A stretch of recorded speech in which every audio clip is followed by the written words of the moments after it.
swim against the current.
Your team has destroyed a turret.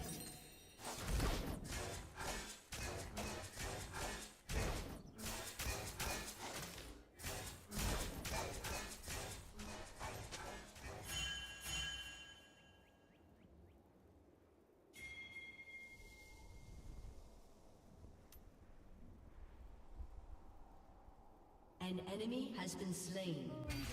Shut down.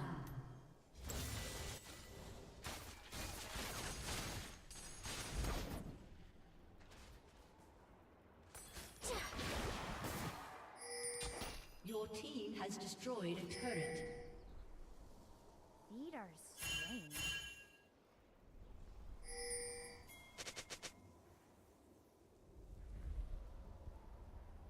Your team has destroyed a turret.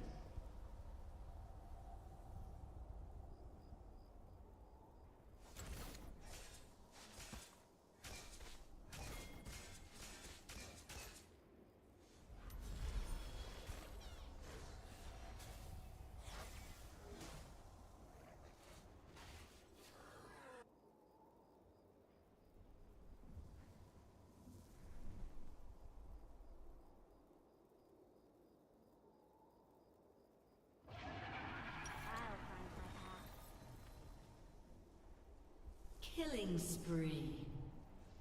Shut down. Your team has destroyed a turret. Enemy triple kill.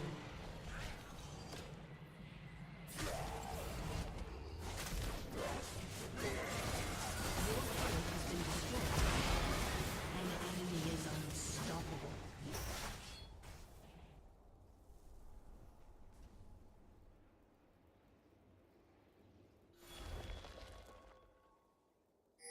Your turret has been destroyed.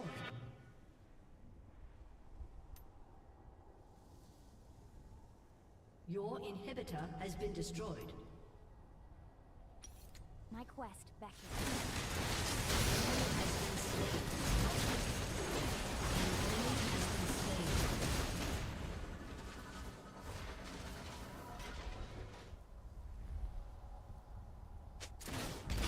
An enemy has been slain.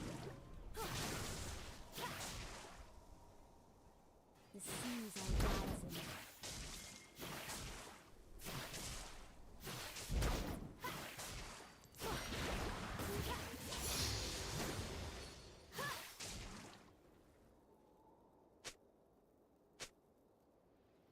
I will see my home again.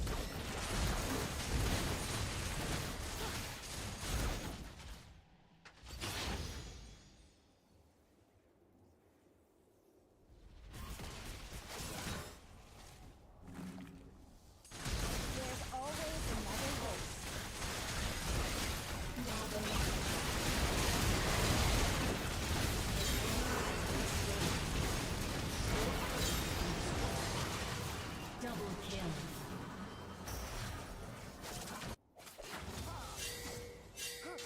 Quit flopping around.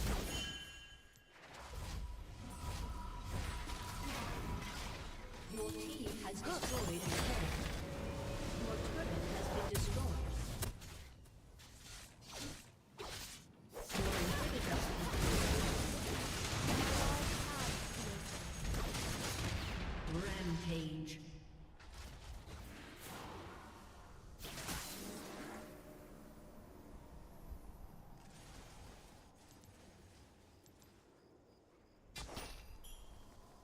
still hear the song of the sea. Shut down.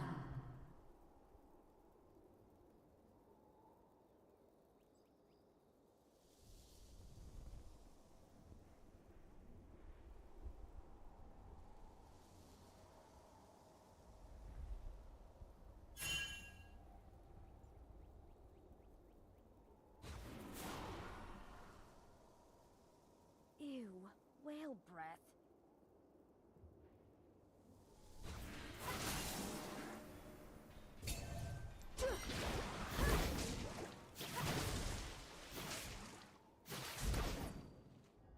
An ally has been slain.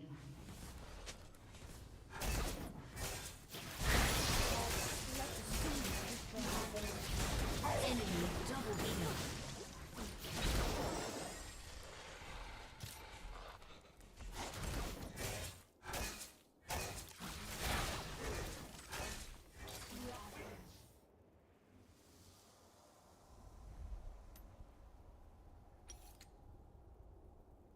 My people are counting on me.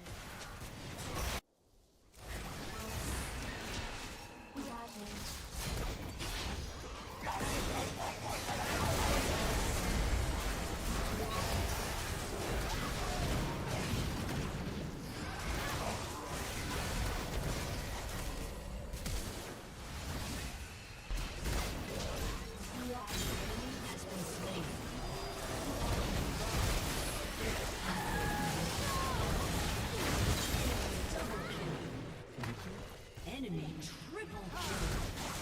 An enemy has been slain. Enemy quadra kill. Enemy pentakill. Ace. Your turret has been destroyed. Your turret has been destroyed. Defeat.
Welcome to Summoner's Rift.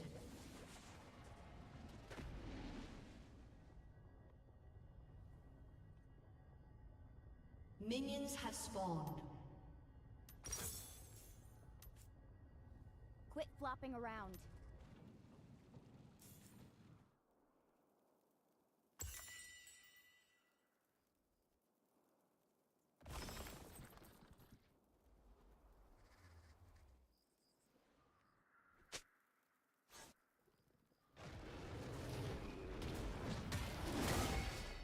Swim against the current.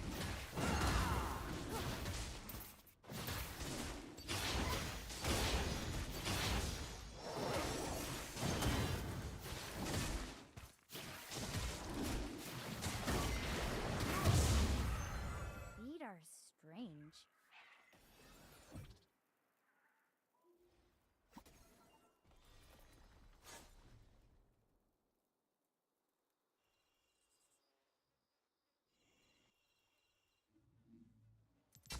Ride upon the waves.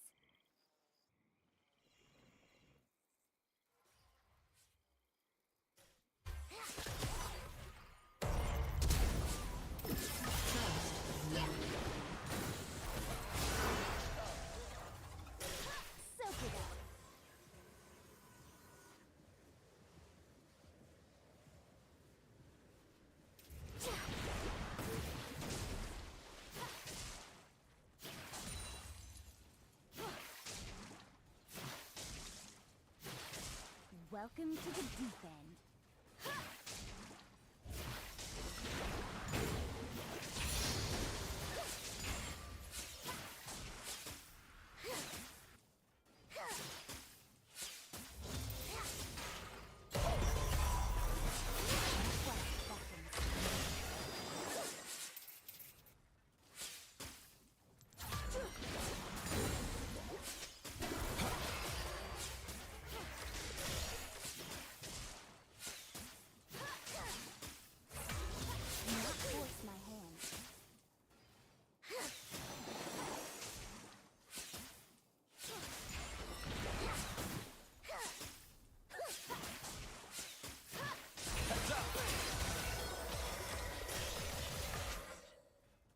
My people are counting on me.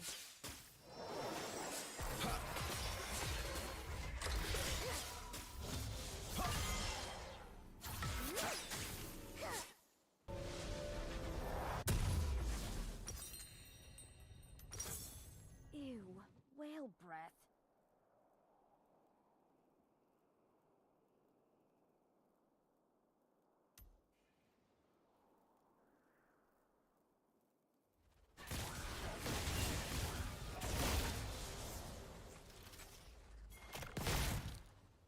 People and their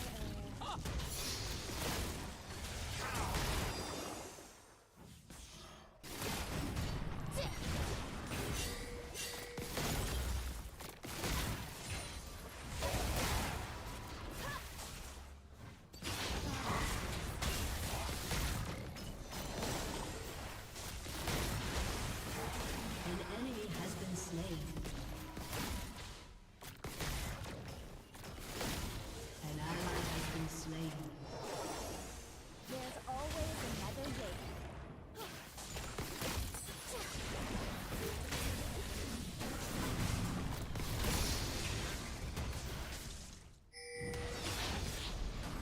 An enemy has been slain. An enemy has been slain.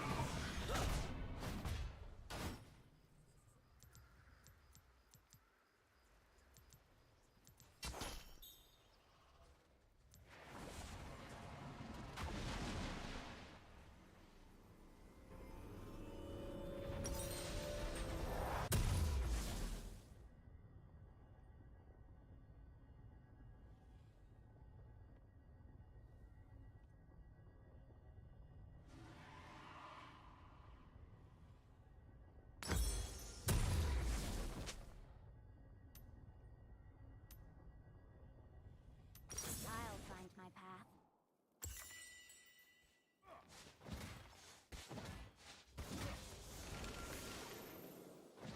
An ally has been slain.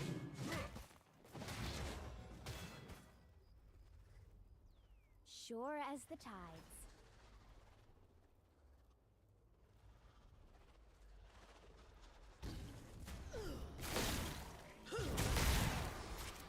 An ally has been slain. We are all tied to each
slain.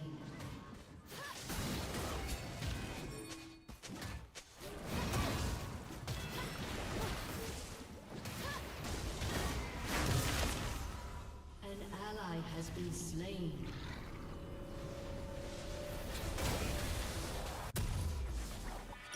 Pick up the pace!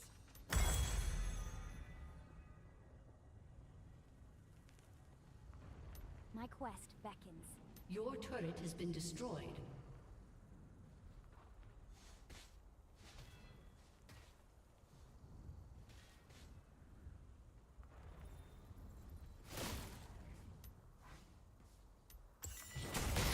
World other monsters at best.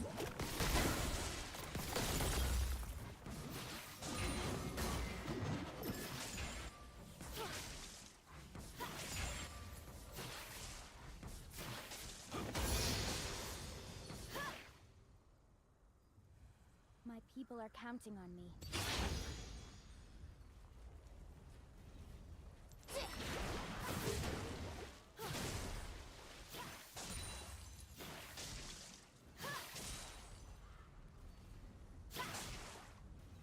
Let the seas reclaim them.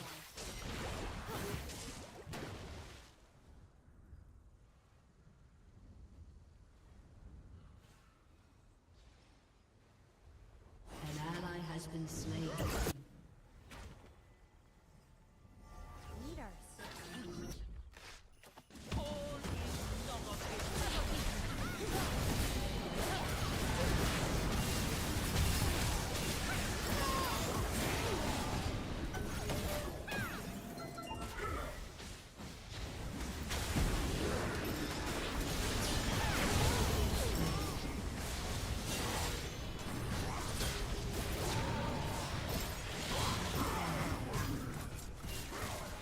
Shut down.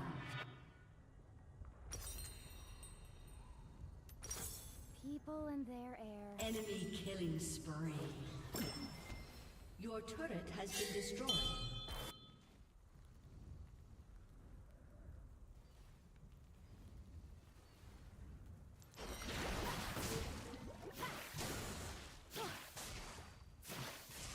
Have a drink.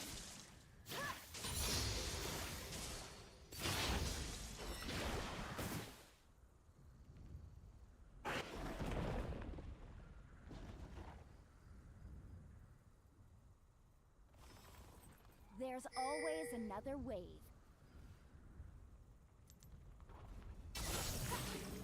Your turret has been destroyed.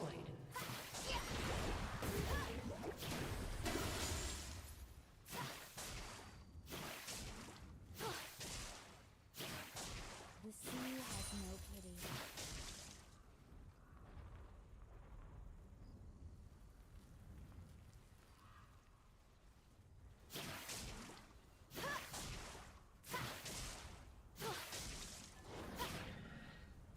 The ocean will sweep them away.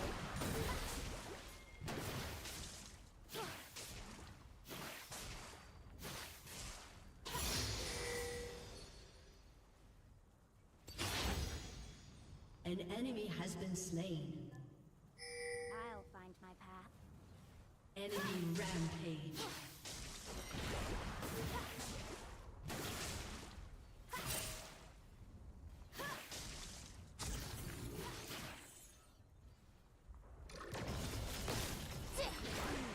Whale breath.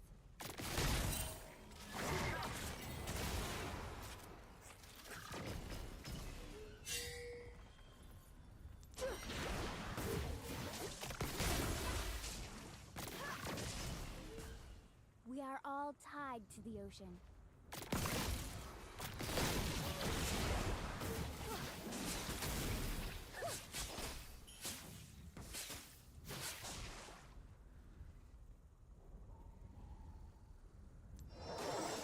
I still hear the song of the sea.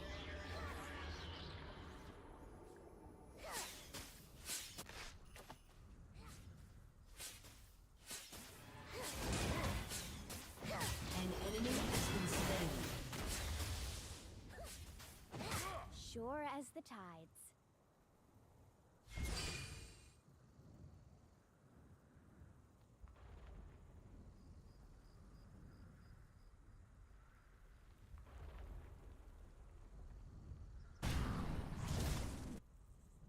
Your team has destroyed a turret. I will see my An home. ally has been slain.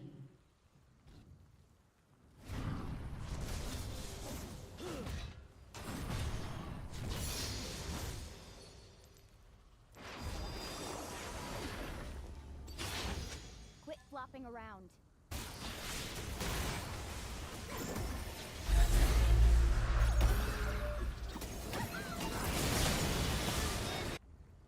An ally has been slain.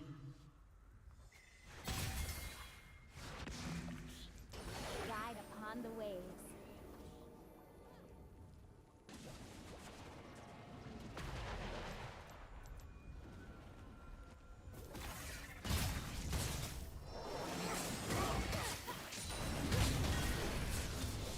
Swim against the current.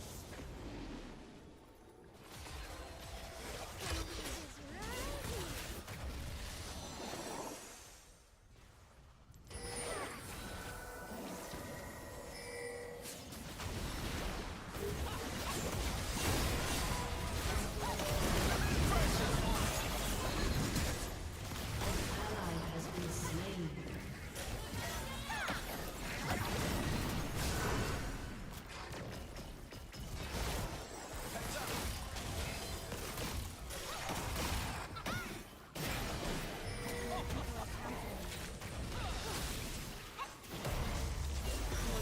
Has been destroyed.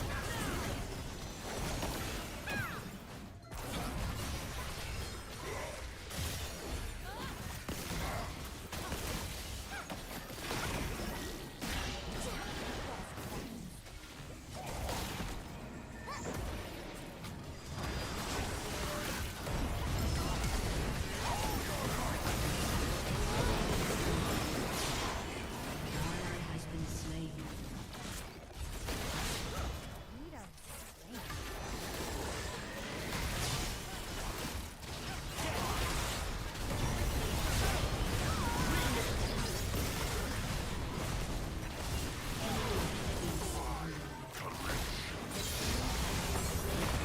Has been destroyed.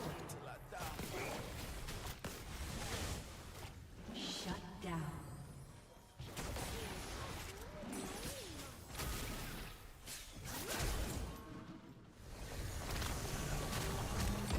Defeat.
spawned.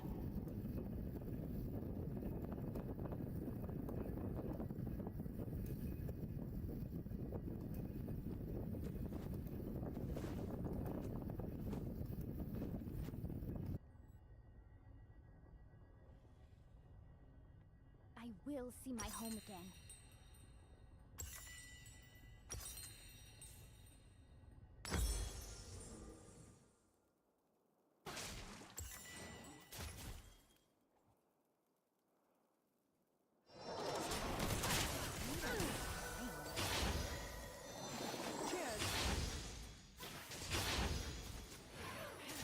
Boom! Headshot!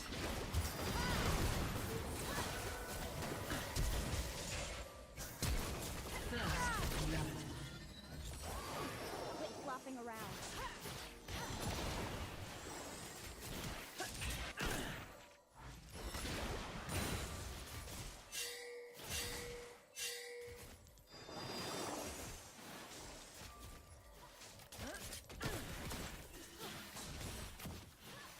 Ew, whale breath.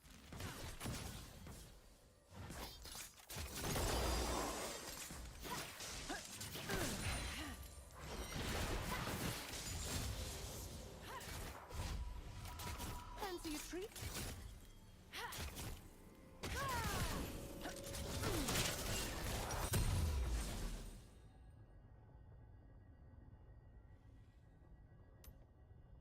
We are all tied to the ocean.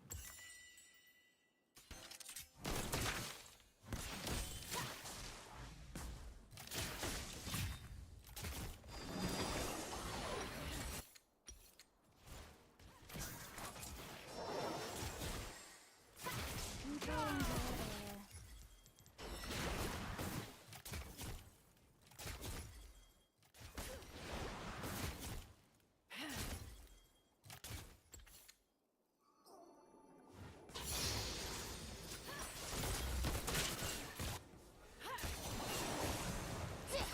An enemy has been slain.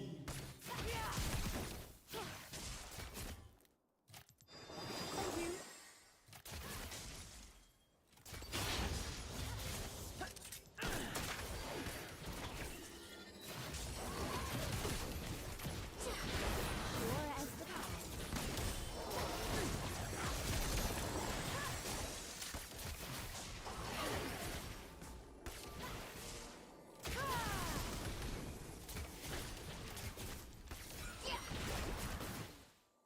The seas are rising.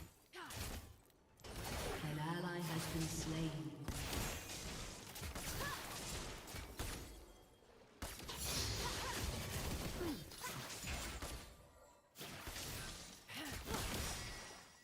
There's always another way.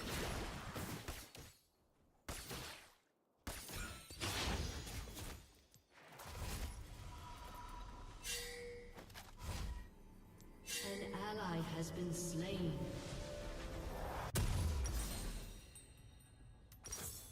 Swim against the current. An enemy has been slain.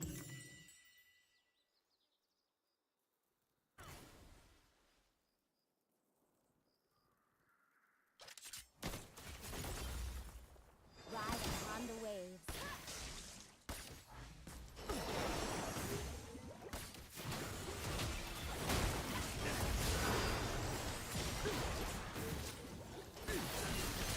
Brilliant!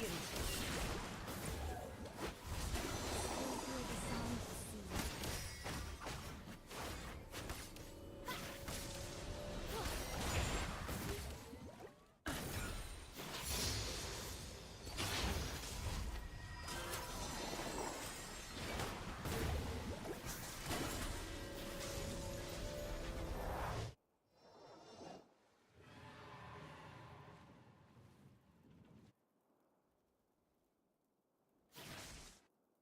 My quest beckons.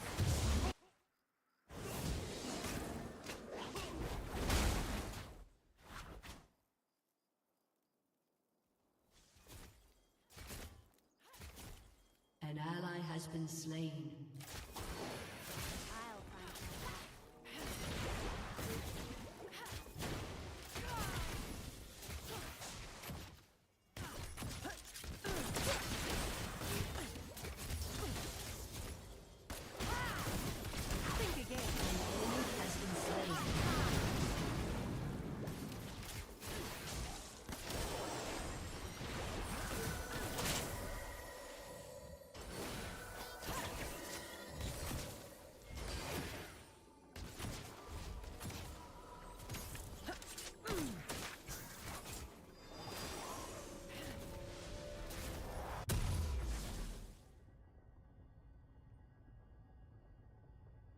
I will see my home again.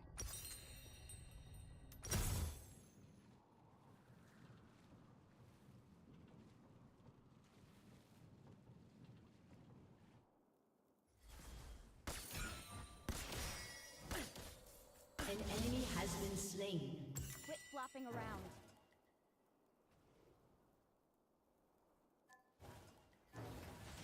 Double kill.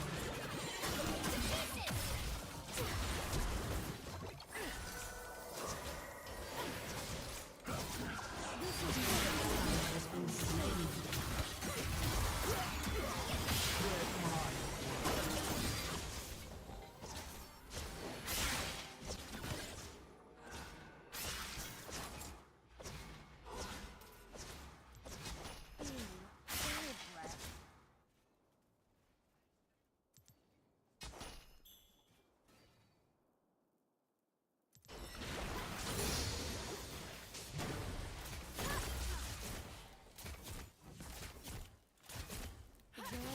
Monsters at best.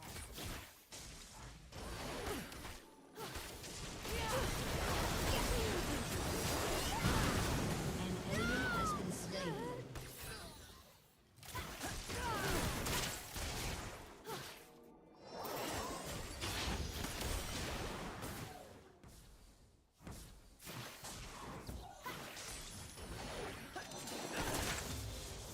Enemy killing spree.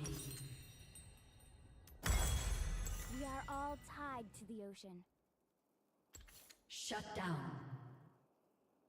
Shut down.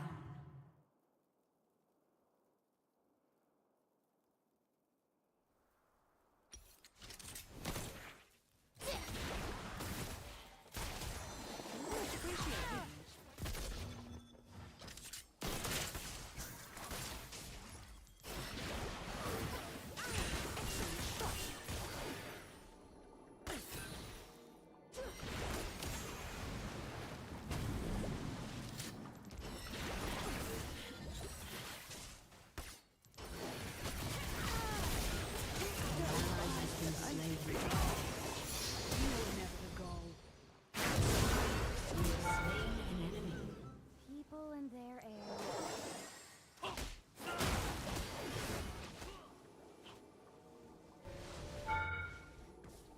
An enemy has been slain.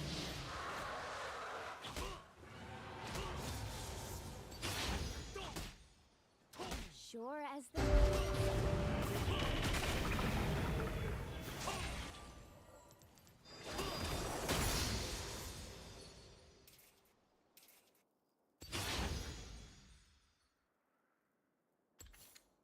Your team has destroyed a turret.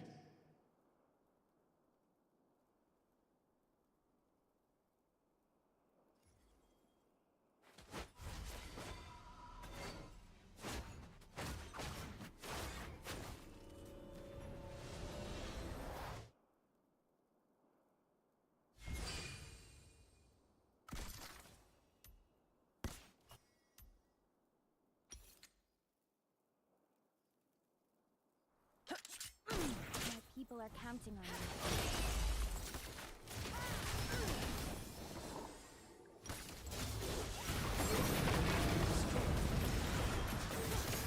Allied has been slain. We love when they flee. Let the sea keep them. An ally has been slain. Your turret has been destroyed.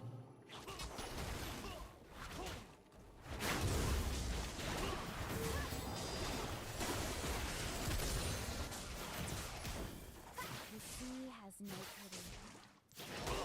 An enemy has been slain.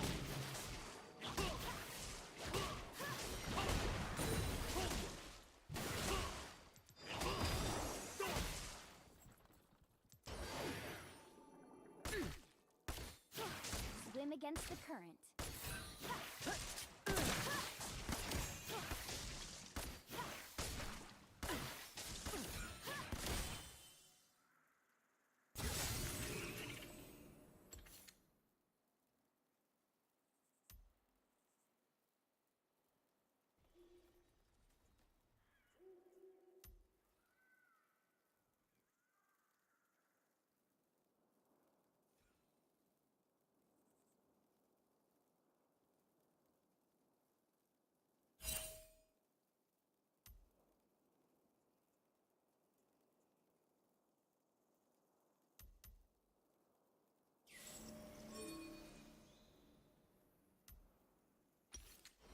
There's always another wave.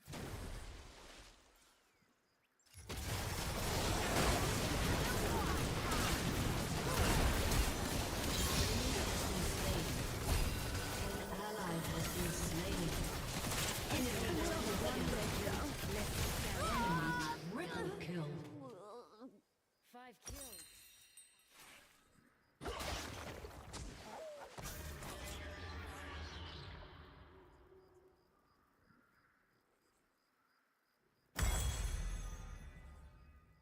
Shut down.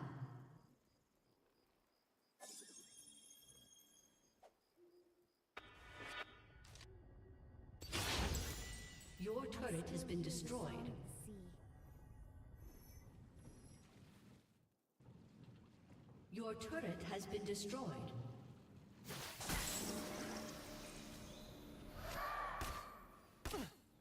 Target marked. I never miss. My quest beckons. Enemy killing spree.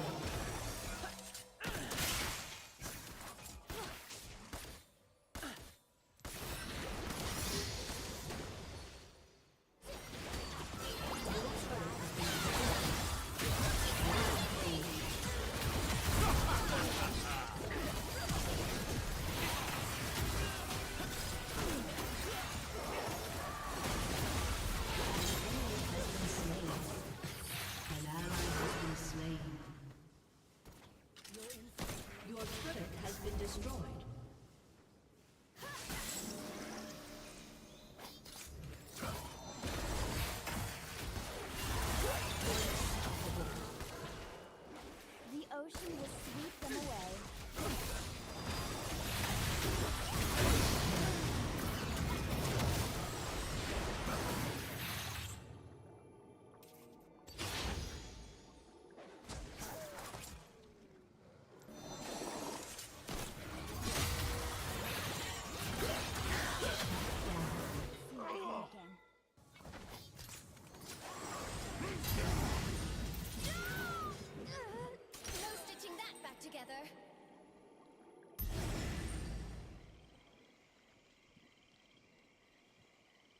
An enemy is unstoppable.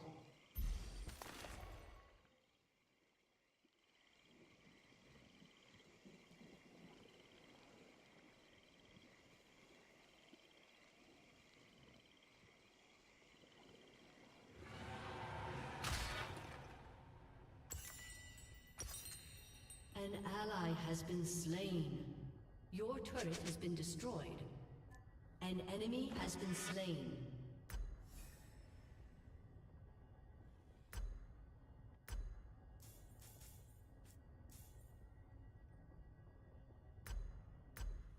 An ally has been slain.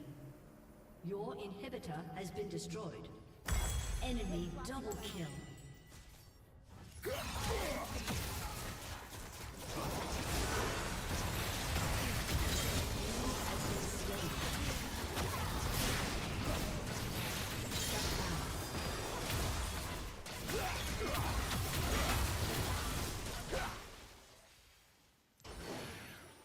Your turret has been destroyed. Ew, wait for it.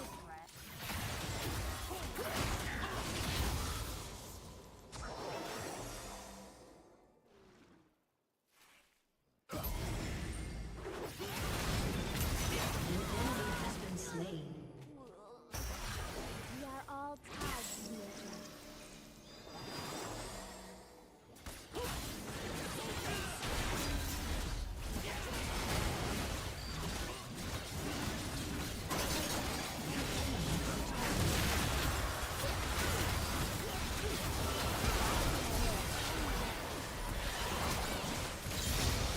Killing spree. An enemy has been slain. An ally has been slain. An ally has been slain.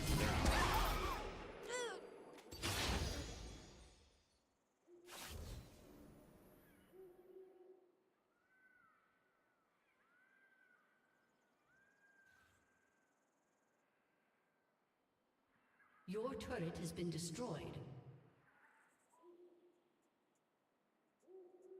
Your turret has been destroyed. Shut down. Your turret has been destroyed.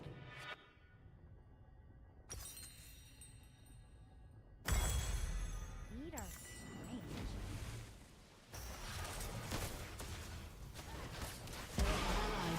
strange.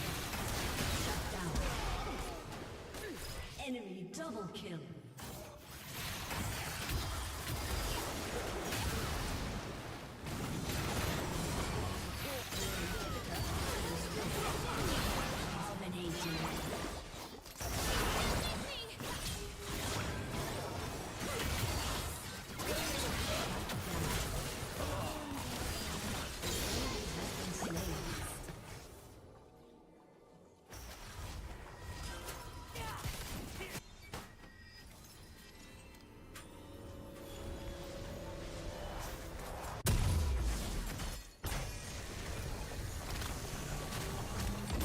Defeat.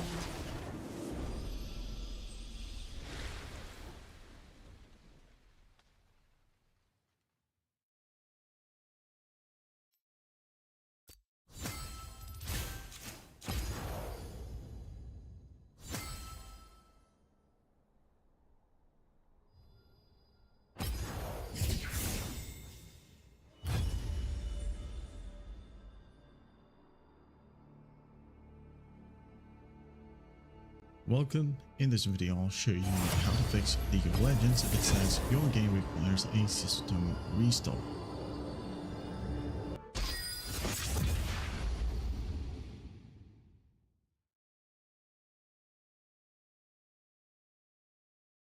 Exit.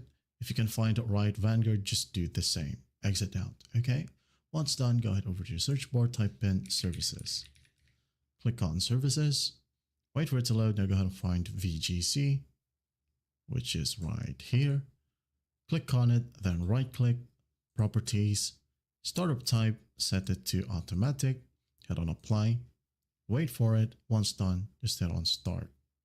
Wait for the process to finish. Once done, hit on OK. All right. After that, go ahead over to your search bar once more, type in startup apps. Okay. Click on Startup Apps. Now, once it loads, go ahead and find Vanguard Tray Notification. Make sure that it is turned on. If you can see VG Tray and Riot Client Services right here, make sure that all of it are turned on. Okay. Once that's done, just close this one. Restart your computer. And after that, everything should work perfectly fine now. And that is it. Well, I hope this video helps, and I'll see you in the next one.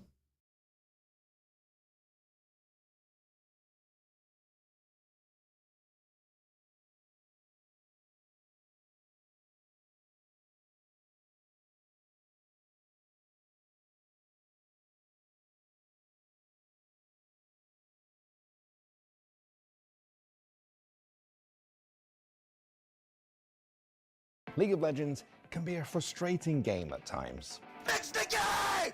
But fortunately, League players don't really have to worry about something that plagues other games: lag. And the main reason for that is Riot Direct. This special network does an amazing job of keeping your ping steady and dependable. Alongside Cisco's broadcasting infrastructure, it's also how signals travel from events like MSI to the control room here in Dublin. So Riot Direct is their own global ISP internal to Riot, and it was introduced a number of years ago, largely to reduce latency for players in-game, anywhere in the world. And Riot Direct is also the network that connects all players, like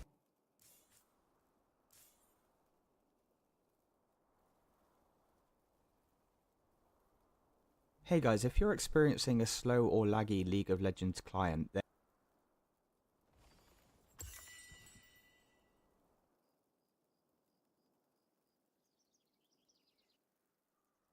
There's always another wave.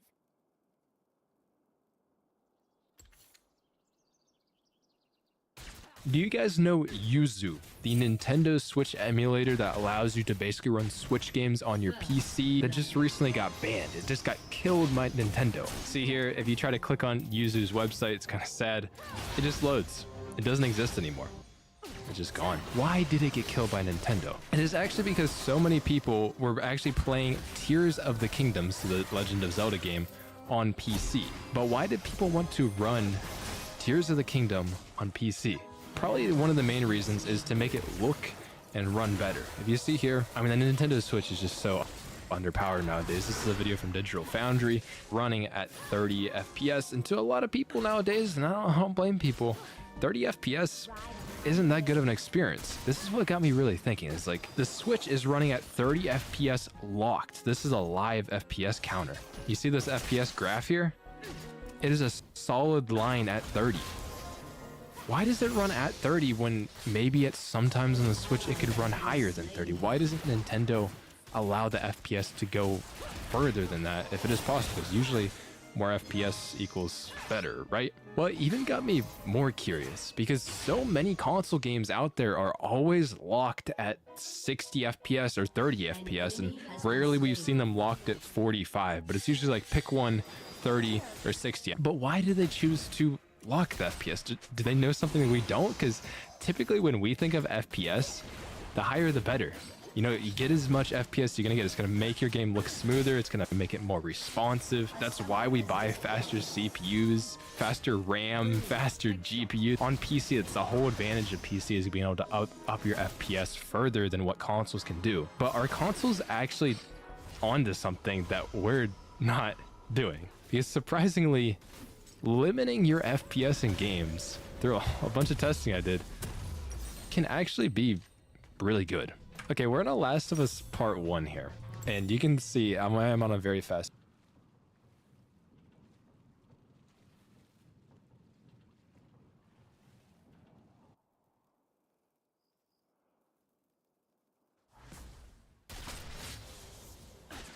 Killing spree. I will see my home again.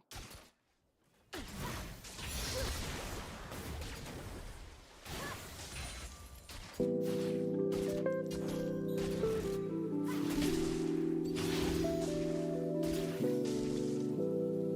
still hear the songs.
Ally has been slain.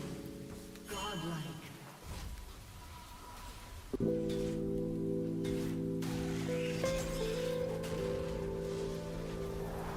There's always another way.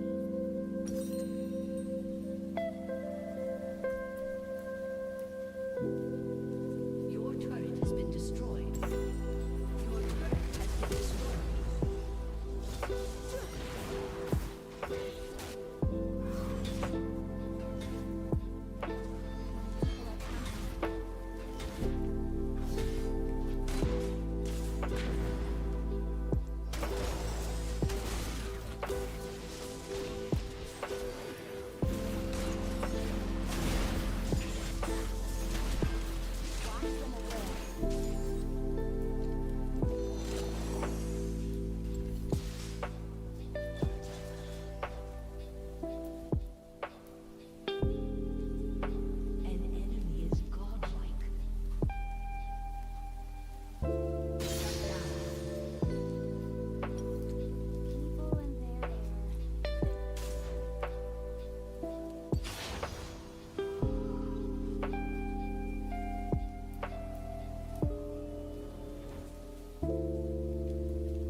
carry alive. However, he is very skill shot reliant, and he can struggle into strong disengage. Tahm Kench's first passive is his basic attacks deal a large amount of bonus damage on hit. In addition, his attacks also apply a stack of acquired taste to an enemy champion for 5 seconds, and these stacks can be stacked up to 3 times and interact with his abilities. Tahm Kench's Q is a straight line skill shot, which deals damage to the target hit and slows them. If this hits an enemy champion, he also heals himself. However, if the target has 3 stacks of acquired taste on them, instead of slowing, it stuns. Tahm Kench's W places a circle on the floor, and after a short channel, Tahm Kench then emerges from there to deal damage to all enemies hit, knocking them up and stunning them. And if this hits at least one enemy champion, a large amount of the mana cost and cooldown are refunded. Tahm Kench's E has a passive where he stores a certain amount of damage he takes as grey health. After a short amount of time of not taking damage, he converts this grey health back into health. The active converts this grey health into a shield. Tahm Kench's ultimate can be used in 2 different ways. When used on an ally, it eats them, making them untargetable. Tahm Kench gains a speed up, and when he spits them out, the ally gains a large shield. This can also be used on enemies when he has 3 stacks of his passive applied to them. It causes him to eat them where he becomes slowed, and after 3 seconds he spits them out to deal damage. Also, if the opponent already has 3 stacks on them, you can use Q into R to eat them from long range. Your ideal combo is to attack 3 times into your Q and W. From here, attack 3 more times into your ult. However, a solid combo is to use Q into your W while they're slowed. From here, attack away using ult if needed, or wait for your Q to be available again to stun. For matchups, Tahm is great into other engaged champions, always being up for melee fighting, and he can struggle into champions with great disengage. For runes, take this. Grasp makes you brilliantly tanky. For build order, start World Atlas and Pots into a Heartsteel and tier 2 boots. After this, a Thornmail and Kanik are great pickups before finishing a build with any of these as needed. For skill order, start Q then W then E before maxing Q then W then E, taking ult whenever you can. For summoner spells, take Flash and Ignite. For synergies, Tahm is great with carries who can easily follow up his engages with damage or more CC. Starting the game, you're looking to pressure your opponent to allow your carry to farm safely and easily. Brush control is incredibly important to allow you to safely harass your opponent, and if they ever walk too close, they can either take a Q, or if you can simply walk at them and get 3 attacks off, you're now in a great position. As from as early as level 2, landing these 3 attacks into your Q and W is a massive amount of lockdown between the stun and the knockup, and simply damage. And with your carry following up, this leads to very quick kills. And of course, when you hit level 6, your kill threat goes through the roof. Entering the mid game, you want to take your tower as soon as possible and rotate mid with your carry. Keep them safe while they siege, and rotate to help your jungler fight. Entering late game team fights, you can play in 2 different ways. Firstly, you can play as your teams engage. Use ult on a friendly frontliner, and then use your W to transport both of you into the middle of the enemy team. Otherwise, simply play the front line, stopping anything from getting onto your carry, and position near your carry to eat them if needed. And that's how to play Tahm support. If this video helped you leave a like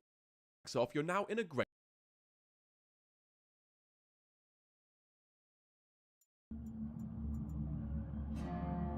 Since his release in 2015, Tahm Kench has been repeatedly nerfed by Riot Games. His release incarnation was gutted because of his pro play viability, and he has since received 2 reworks to keep him out of the meta. Riot has tried their best to force Tahm Kench out of the top lane, preferring him to play as a tank support, but despite their efforts to nerf him, he continues to find his way back. This is because every part of his kit centers around being as annoying as possible to kill, from his oppressive CC to his insane healing and shielding. This video is about mathematically correct Tahm Kench, possibly the most annoying build in the game. I'll be showing you how to make an extremely tanky frog that will also outdamage your ADC. But before we begin, make sure to subscribe to see more content like this. We're almost at 10,000 subscribers, and I have something cool planned for when we hit that milestone. Thanks to you all for supporting the channel. Now, let's continue the video. Tahm Kench is a member of the Warden class, a type of tank that prioritizes defense over offense. He's typically picked as a support, though Top Kench is still a popular pick despite the nerfs it's received over the years. His passive, an acquired taste, empowers his basic attacks and Q hits on champions to deal bonus magic damage and apply a stack of acquired taste, stacking up to 3 times. His Q and ult are empowered with extra effects on targets with 3 stacks, which are consumed on use. His Q, Tongue Lash, is a line skill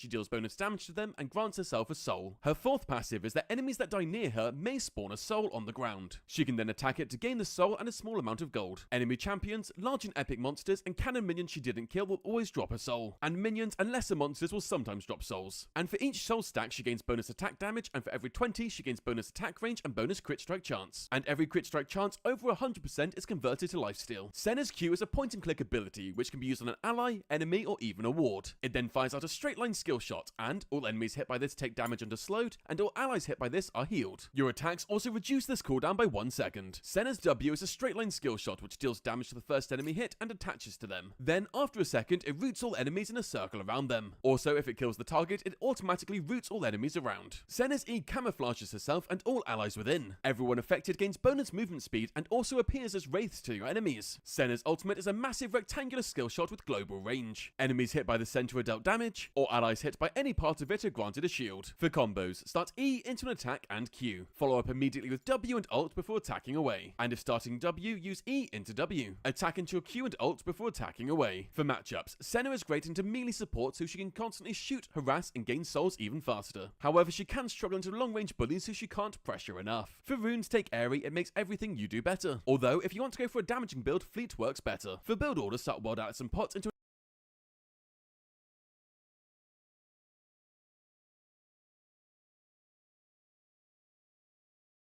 When you compare the list of champions who got released ever since 2020 to that of champions who came out from 2015 to 2020, there's a very noticeable difference. Not just plasma shapes, they can be someone who throws ballista-sized arrows at you, they can throw pulses of energy, not particularly address the thing that was missing or in need of response. However, if you look at the majority of tank champions in this game, their goal is something that can only really be achieved by them.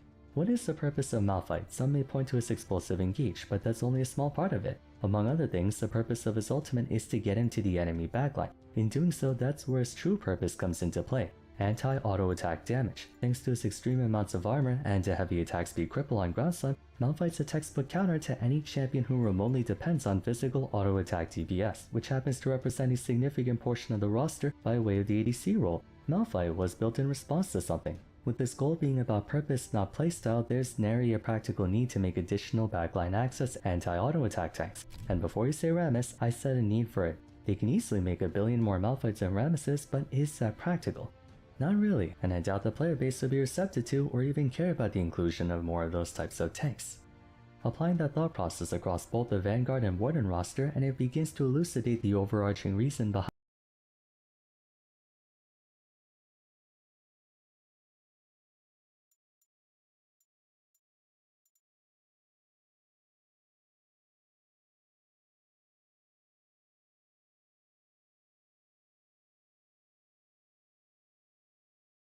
damage over 3 seconds, and Lilia heals herself for a portion of this passive's damage. Lilia's Q has a passive, where whenever one of her abilities hit at least one enemy, she generates a stack. She can have up to 4 stacks at one time, and for each stack she gains bonus move speed. So, hitting multiple enemies with multiple abilities is what makes her incredibly fast. The active is a circle skill shot around her which deals damage to enemies hit, and enemies hit by the outer edge take bonus true damage. Lilia's W causes her to dash a short distance and then place a circle on the floor which deals damage to enemies within. Enemies hit by the very center of this ability take triple the damage instead. Lilia's E throws out a circle on the floor which will then roll indefinitely in that direction. It detonates when it hits an enemy or terrain, dealing damage to enemies nearby and slowing and revealing them. Lilia's ultimate can only be used if at least one enemy champion is affected by her passive. Upon use, all enemies taking damage from her passive become drowsy, and after 1.5 seconds they fall asleep. They sleep for 2 seconds, however if they're dealt damage by a champion, large monster or a turret, they're woken up and take additional damage. For combos, your go-to is to E into attack and Q. From here, follow up with W, then attack away. And your full combo is to E into your ultimate. While they're asleep, guarantee you'll triple damage W into an attack and Q before attacking away. For matchups, Lilia is great into champions she can just easily constantly kite. However, she can struggle into burstier champions who can invade her and explode her. For runes, take this. Conqueror has amazing synergy with her kit, giving her additional damage and additional healing. For build order, start Blue Monster and Pot into Liandry's and tier 2 boots. From here, a Riftmaker and Zhonya's makes you into a great bruiser before finishing a build with any of these as needed.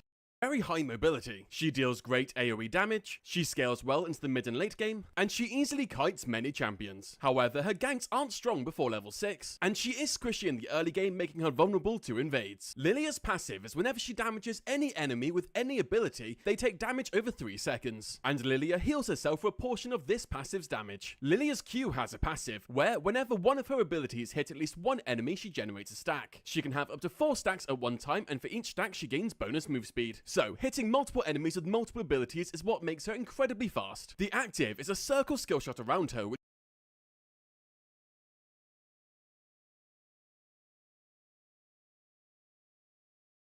Why play Lilia jungle? Well, she has very high mobility.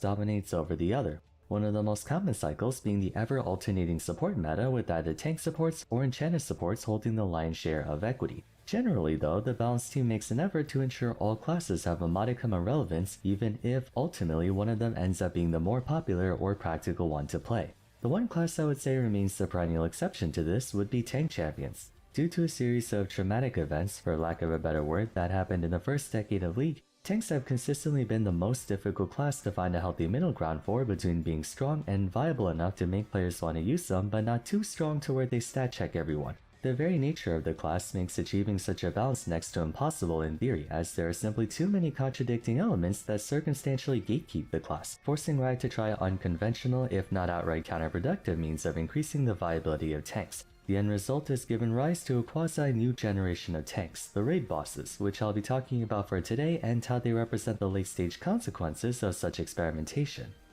Briefly recapping what the challenge is in making tanks more viable, to put it simply, tanks are characterized by multiple things. The attribute in particular that truly encapsulates them though is the name itself, tank, also known as durability. Tanks are bar none the most durable champions in League, capable of withstanding immense amounts of enemy pressure for the benefit of their team. Other champions may have tons of crowd control in their kit, just as much if not more than tanks, but no champion ever measures up to the sheer resilience of a tank. That makes it their most distinguishing attribute. Why this presents an issue is that in order for a tank to qualify as such, they need to be bulky, and if you want to make a tank be capable of carrying games, they have to find a way to weaponize that bulk, which more often than not, boils down to being so bulky they can literally just brute force their way through a game. Such was the case during the infamous tank meta spanning 2015 through 2017, arguably the longest stretch of dominance from a single class in history. In fact, that tank meta is the reason why Riot's quicker on the draw to hotfix nerf champions are classes that come out a bit too strong.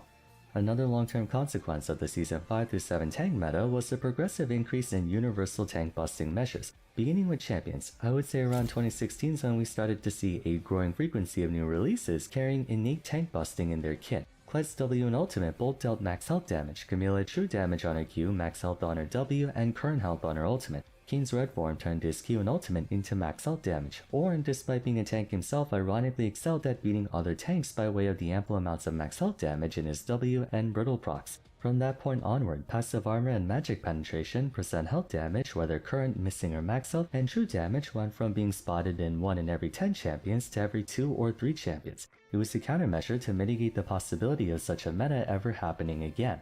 Additionally, infrastructure has been put in place to afford any champion some semblance of a fighting chance against these brutes. 10 years ago, the only main tank busting items we had were Black Cleaver, Void Staff, and Last Whisper. Now we have a lot more. There are 2 types of crit chance armor pen items, LDR and Mortal Reminder. Black Cleaver is still around as per usual, but now we have Serylda's Grudge, a more assassin-oriented tank killing option. Blade of the Ruined King is still around of course, and they even have a Nautilus top tank. Imagine if a tank had 10 seconds of hard CC instead of the typical situation where tanks are dying at a rate faster than the expected amount of ability rotations they get through. The only solution to this that doesn't involve making them beefier or giving them more crowd control is unfortunately damage. Fight fire with fire, giving rise to what are commonly referred to as raid bosses. You may have noticed a certain kind of tank champion that still gets played a decent amount right now, and they all kind of happen to lean into the same win condition of dishing out way too much damage despite being a tank. Now, while the 3 champions I have on the thumbnail share the same similarity, I do plan to include a certain piece of shit that's been dominating the meta for the past give or take 3 months. Let's talk about them though. Dr. Mundo, Sion, Cho'Gath, and in addition Skarner and Malphite. Besides Malphite, what do these champions all have in common? Well, actually they have multiple things, but what they're primarily known for is how big they get. Figuratively and literally, each of them are notorious for stacking massive amounts of health by way of their internal scaling and also frequently the usage of Heartsteel, a permanently stacking item that was introduced over 3 years ago. Yeah, if you thought you were getting old, Heartsteel came back in 2022, let that sink in for a moment. Oh my god, why is it 2026 already? Heartsteel is added to the game as a means of giving tanks the ability to scale better into the mid to late game. People tend to think tanks are weak early game and strong late game once they start getting bulky, but not quite. In the early game, tanks are weak, yes, but their strongest point is actually mid game 2 or 3 items in, because at that point their durability is starting to come online and most champions have not yet purchased a tank busting item or have their tank busting properties reach their full potential. By 4 or 5 items though, they fall off again since at that point everyone does so much damage their durability can't keep up.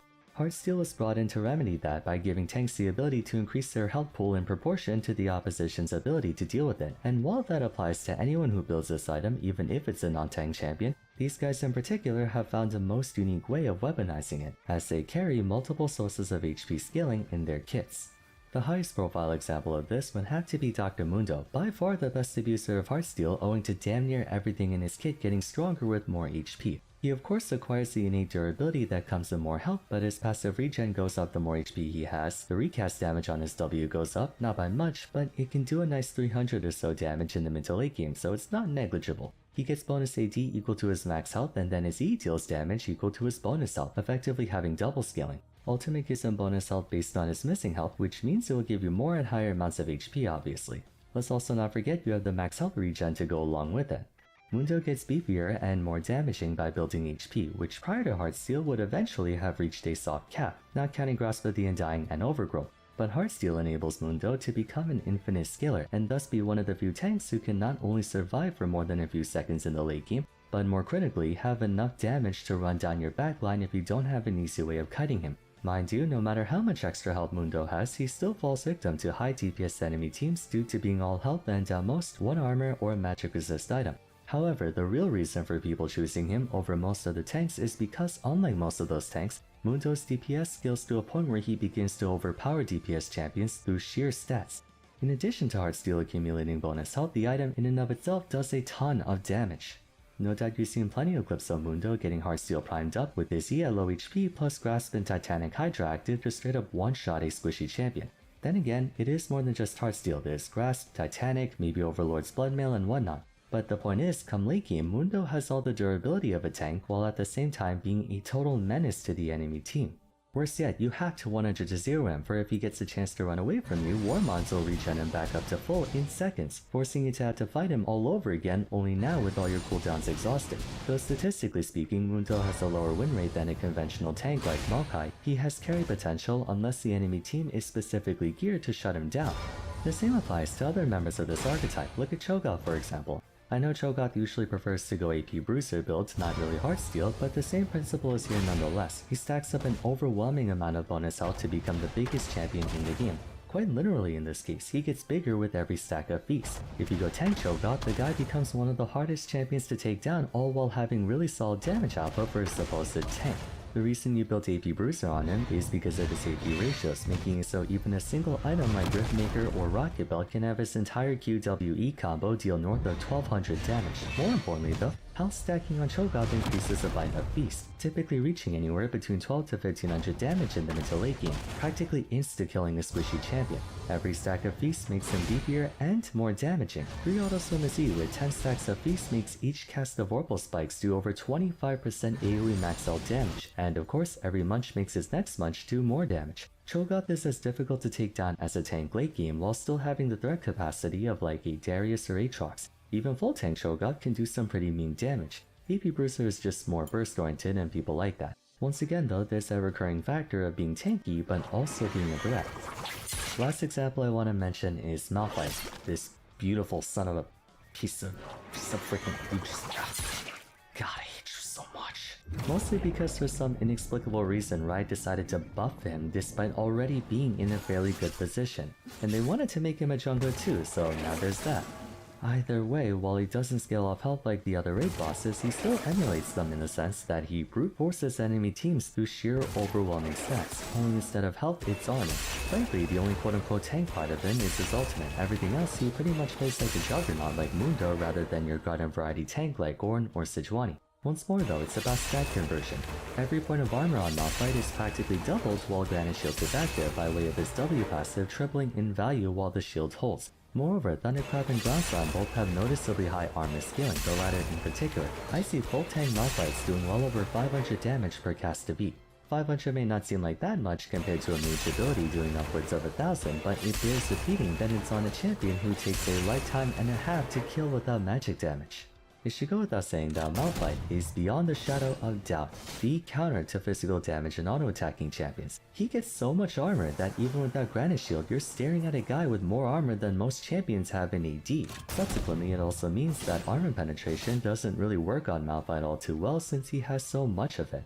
While yes, any armor penetration is better than none whatsoever, considering he usually has anywhere between 600 to 700 armor by late game, ignoring 200 armor doesn't really matter to him. It'll still take you a while to shut him down. Now on the other hand, Black Clover reduces armor, which also mitigates his damage, but to circle back around to the main concept one more time, Malphite's got the endurance of a tank, but he can do the damage of a fighter.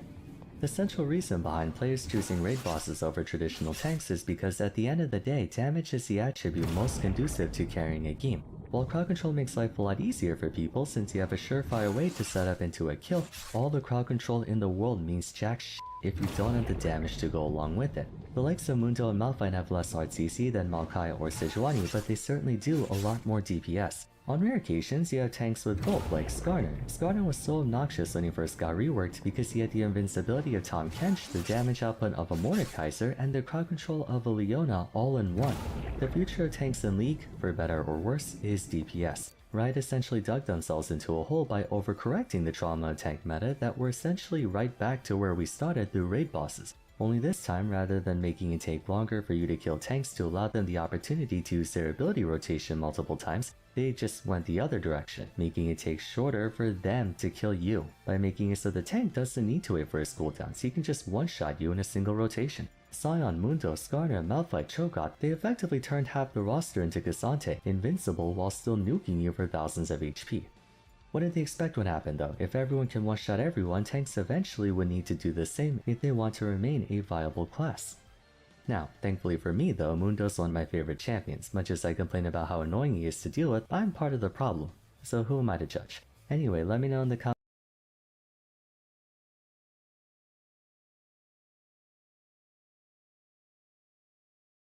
How is it going, ladies and gentlemen? This is Godzo, and today I played Tank Garen and I was literally unkillable in the second game. This is peak Garen experience. So much fun stacking Heartsteel. Leave a like. I know you will because you are the greatest. And let's go into the game.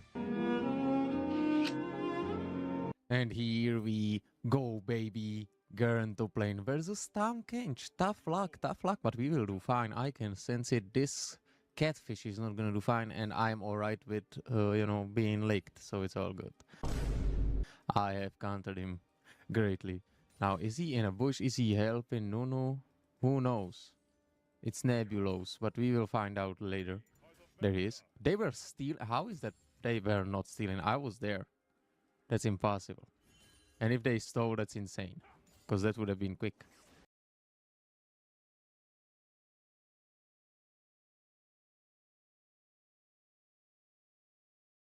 Why play Gnar top? Well, here's a ranged top laner. He has great mobility, he brings a massive amount of CC as Mega Gnar, and also Mega Gnar is a team fighting beast. However, it can take some time to learn to control his rage, and he is squishy as gains when dealing damage or taking damage, and loses when he's out of combat. At maximum rage, when using an ability, or after 4 seconds, he transforms into Mega Gnar, who has increased health, armor, magic resist, and attack damage. Gnar's Q is a straight line skill shot which throws out a boomerang, dealing damage to enemies hit and slowing them. After hitting max range or an enemy, the boomerang then flies back to Gnar, and he can catch it to massively reduce its cooldown. Mega Gnar's Q is a straight line skill shot which stops when hitting an enemy, dealing damage around them and slowing them. It then leaves a boulder in the place which Gnar can pick up to massively reduce the cooldown. Gnar's W is just a passive, where his attacks and abilities apply a stack on hit. When applying the third stack, all are consumed to deal bonus damage and grant Gnar a chunk of move speed, and he gains this move speed when exiting Mega Form 2. In Mega Form, it's a rectangular skill shot which deals damage to and stuns all enemies hit. Gnar's E causes him to leap in a direction and gain bonus attack speed. If he leaped onto a unit, he then leaps again, and if it's an enemy, he deals damage to them and slows them. And if used to transform and he jumps on someone, the second part becomes Mega Gnar's E, and Mega Gnar's E deals damage in a circle around him, slowing enemies, and after a short delay it sends out a shockwave, dealing damage and slowing again. Mini Gnar's ultimate is just a passive which grants him increased movement speed on his W. Mega Gnar's ultimate hits in a massive circle around him, throwing enemies in a direction, dealing damage to them and slowing them. And if they're thrown into terrain, they take more damage and are stunned. For combos, as Mini Gnar, attack twice into Q, making sure to catch it. From here, attack away using E to chase down as needed. And your team fighting combo is to attack and Q away until your rage is full. Then use E to jump in into an attack, Q, W, and ult before attacking away. For matchups, Gnar is great into melee top laners with no dash, easily bullying them. However, he can struggle into champions with easy gap closers. For runes, take this. Fleet allows you to kite easily. For build order, start Blade and Pot into a Triforce and tier 2 boots. After this, a Black Cleaver and Starax are great pickups before finishing a build with any of these. For skill order, start Q then W then E before maxing Q then W then E, taking ult whenever you can. And for summoner spells, take Flash and Teleport. Starting the game, as Mini Gnar, you're relying on your range to farm easily and poke and harass. Between your Q slowing, your W speeding you up, and your E jumping you away, you have the full toolkit to be incredibly annoying. So just keep harassing and farming hard. When you're near Mega, you can take great trades with access to tons of abilities. And it's even better if you allow yourself to get slightly pushed in when you can, as this allows you the entire lane to run them down. Enter in the mid game, take your tower as soon as possible, then push out the wave and group up. You're a beast in a team fight, so you want to be with your team. Entering late game team fights, you want to play as the backline champion, spamming away with attacks and Qs until you can turn Mega. At this point, you want to engage into the enemy team. Use your double jump to become Mega, easily getting on their backlines before stunning and smashing everyone with tons of AoE damage. Throwing multiple enemies into terrain, then stunning them and using Q after just wins a lot of fights.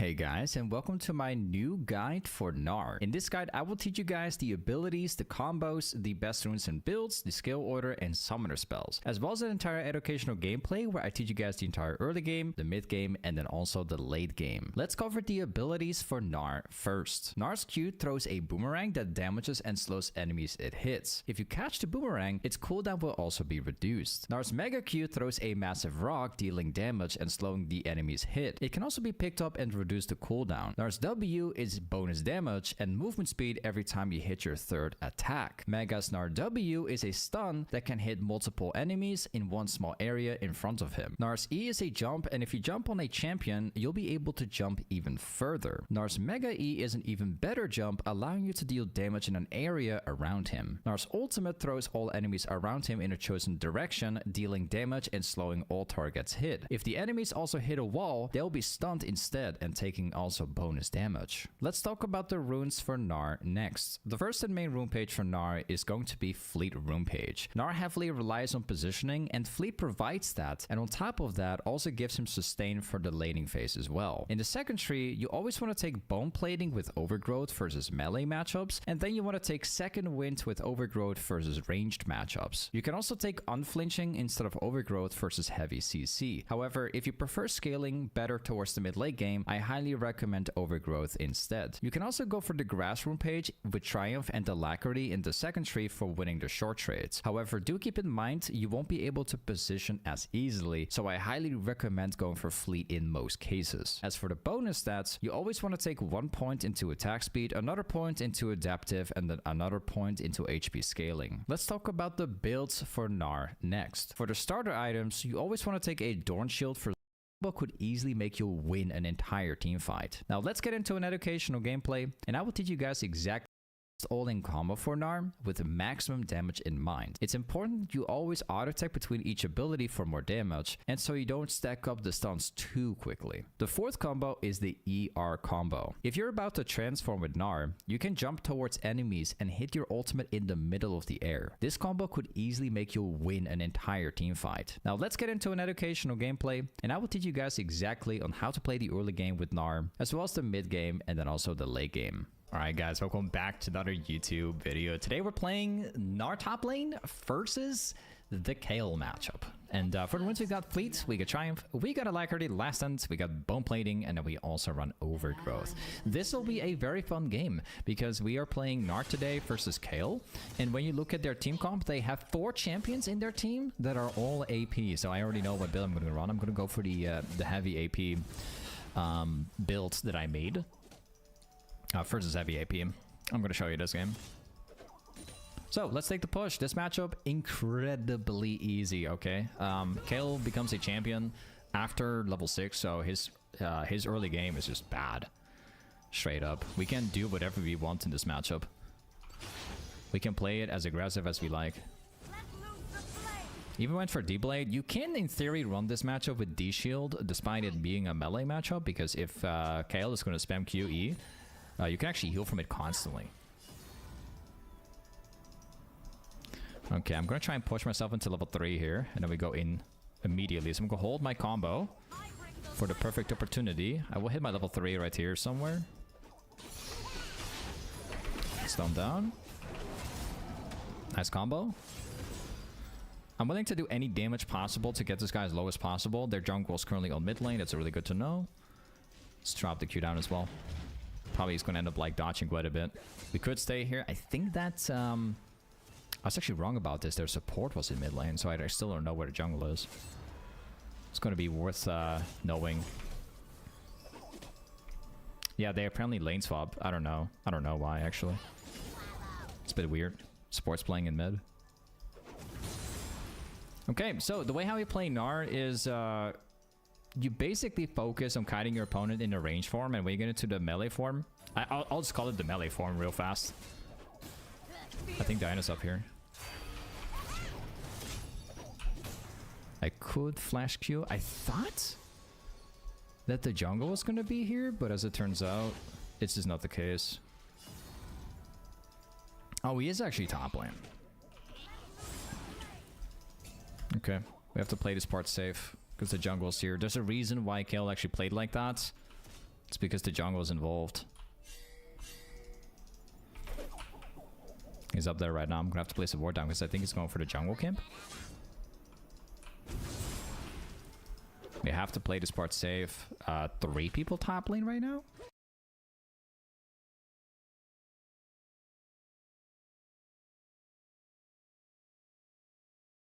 Why play K'Sante top? Well, he is amazingly tanky. His lockdown is incredibly disruptive, he is a brilliant duelist, and he can change forms to deal insane damage. However, his early game is not the strongest, and he has a very high skill ceiling to get the maximum value out of him. K'Sante's passive is his ability mark enemies hit. His basic attacks detonate these marks to deal additional damage. When in all-out form, this additional damage scales with his bonus armor and magic resist. K'Sante's Q is a short-range, straight-line skill shot which deals damage to and slows enemies hit. If this hits at least one enemy, K'Sante generates a stack, and when he has 2 stacks, it empowers his third Q. This changes the Q to fire a shockwave which deals damage to and pulls enemies towards him, stunning them. This ability is also an auto-attack reset, and when in all-out form, the cooldown of this ability is reduced. K'Sante's W causes him to start charging, where he becomes immune to CC and gets damage reduction. Upon use, K'Sante dashes in a direction, dealing damage to enemies hit, carrying them with him and stunning them. The range of the dash and stun duration are increased the longer the ability was channeled. When in all-out form, it no longer knocks back and stuns, but does increase damage. K'Sante's E causes him to dash in a direction, although not through terrain, and grants himself a shield. When cast on an ally, he can dash further and also shields the ally champion. When in all-out form, the cooldown is reduced. K'Sante's ultimate is a point-and-click ability. When used, he dashes behind the champion hits, pulling them to him and dealing damage to them. However, if this hits into terrain, he instead pulls them all the way through the terrain. While in all-out form, he can't go above 65% health, his armor and magic resist are massively reduced, and he instead gets a large amount of attack speed, armor pen, and omnivamp. For combos, with third Q available, E towards your opponent and use Q. Attack into W, throwing them in the wrong direction, and then attack again. From here, you want to ult them, and if it's through terrain, even better. Your abilities now have an insanely low cooldown, so spam your Qs and attacks using your W and E to chase your opponent down.